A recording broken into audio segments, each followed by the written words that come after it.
नमस्कार दोस्तों, मैं गार्गी आप सभी का स्वागत करती हूं मास्टरी एजुकेशन के प्लेटफॉर्म पर।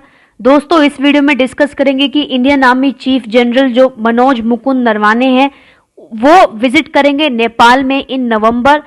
क्या क्या रीजंस हैं और किस तरीके से रिश्ते खराब हुए हैं इंडिया और नेपाल के एज अ कंट्री, उसके बारे में डिस्कस करेंगे। तो शुरू करने से पहले एज यूजुअल अगर आपको वीडियो पसंद आए तो प्लीज इस वीडियो को लाइक शेयर कमेंट जरूर कर दीजिएगा, साथ ही साथ चैनल को भी सब्सक्राइब जरूर कर दीजिएगा। देखिए, एक ऐसे समय में जहां इंडिया और नेपाल के टाइज एक हिस्टोरिकल लो पे चल रहे हैं due to the boundary dispute जो कि लास्ट ईयर को इरप्ट हुआ था, Indian army chief general Manoj Mukund ने यह कहा है कि वो विजिट करेंगे neighbouring country in Nepal in नवंबर।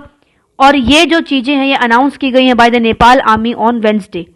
जो डिस्प्यूट सारा शुरू हुआ है ये नवंबर में शुरू हुआ लास्ट ईयर में, after India release a new political map incorporating some disputed territory। उसी बाद से एक नो हाई लेवल विजिट्स जो है from the both side as from Kathmandu, और साथ ही साथ यहां से भी ये जो चीजें हैं मीटिंग्स हैं इनकी एक होप बनी रही।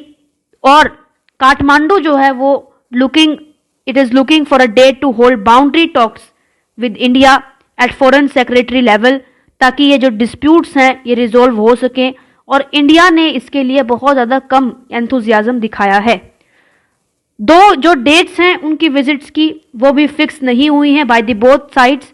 टॉप नेपाल गवर्नमेंट ऑफिशियल्स जो हैं वो कह रहे हैं, उन्होंने IANS को बताया कि विजिट जो है वो 3 नवंबर के आसपास हो सकती है at the invitation of his Nepali counterpart general Purnachandra Thapa. ठीक है, इसके बाद देखिए ये जो डिस्प्यूट है जो नवंबर में हुआ था इसे थिकन किया है after India opened a new track in a disputed area on May 8।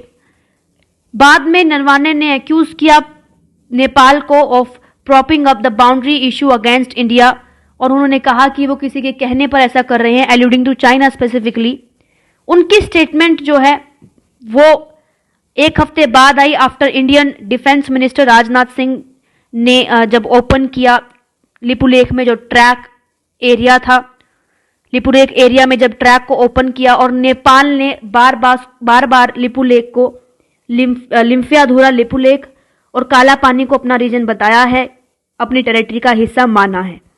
Nepal ने कहा दैट चंक ऑफ लैंड काला पानी लिपुलेख और लिम्फियाधुरा जो है तीनों वो उसकी टेरिटरी को बिलोंग करते हैं as per the treaty of Sugauli जो साइन की गई थी between the east India company and the Nepal government in 1816।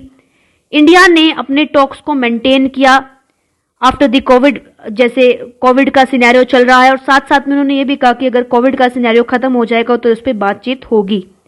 ये जो विजिट है ये अप्रूव्ड की गई है by the government of Nepal on February 3, 2020, लेकिन ये पोस्टपोन कर दी गई due to lockdown in both the countries. ये जो चीजें हैं ये आर्मी ने कही एक स्टेटमेंट में। जो पर्पस है इस विजिट का वो है कि एक कन्फर्ड ऑनरी रैंक जनरल जो हैं ऑफ द नेपाली आर्मी और उनके बीच में और यहां से रिप्रेजेंटेटिव के बीच में बात हो पाए। प्रेसिडेंट विद्या देवी भंडारी जो है वो कन्फर करेंगी honorary rank of general of the Nepali army to General Narwane in a investiture ceremony during his visit। और इस तरीके की चीजें जो हैं वो सामने निकल के आ रही हैं। अब देखना ये है कि किस तरीके से जो बिगड़ते रिश्ते नेपाल और इंडिया के बार बार हमें देखने को मिल रहे हैं, चाइना का इन्फ्लुएंस कह लीजिए या फिर जो भी चीजें अभी चल रही हैं, ऐसे में क्या नेपाल कोऑपरेट करता है इंडिया के साथ, क्योंकि नेपाल और इंडिया की एक स्पेशल फ्रेंडशिप हमेशा से रही है। और साथ ही साथ ये भी देखने के लिए इंटरेस्टिंग है कि किस प्रकार से इन टॉक्स का क्या नतीजा होने वाला है। तो दोस्तों, हमने डिस्कस किया कि नेपाल और इंडिया में किस तरीके के रिलेशनशिप चल रहे हैं, और साथ ही साथ जो चीफ जनरल मनोज मुकुंद है उनकी एक विजिट किस तरह से इम्पैक्ट डाल सकती है। आई होप कि आपको सब कुछ अब समझ में आ गया होगा। तो दोस्तों, फिलहाल के लिए बस इतना ही। मेरे साथ इस वीडियो में बने रहने के लिए आप सभी का बहुत बहुत धन्यवाद।